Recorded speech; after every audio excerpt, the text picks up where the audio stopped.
Hello, I'm Coleby Williams and I'll be at Leaf on the 23rd of May this year. I want to talk about how we can all become conservationists in our own homes and gardens. Now, there are more people living in Australia than ever before, and some people reckon it's population pressure which is causing certain species to be pushed to the edge of extinction.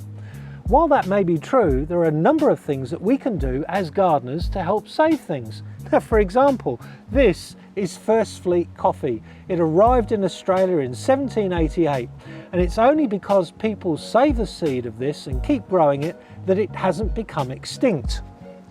Now, some more local plants. This is Coolamon. It's a local subtropical lily-pilly. It's always been rare. It's slow growing, but it produces wonderful shade and great fruit. They taste just like an apple. This is something you can grow in your own garden. Next is the macadamia. Very familiar to many people, but it's a threatened species.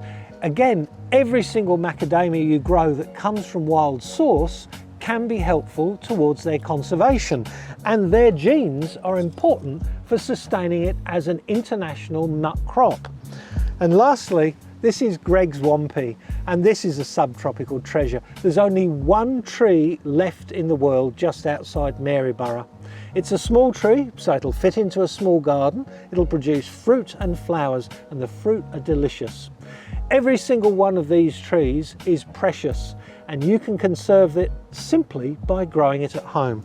Now, if you'd like to talk about conservation with me, I'll meet you at Leaf, and I'll be bringing along a few of my surplus rare plants to sell.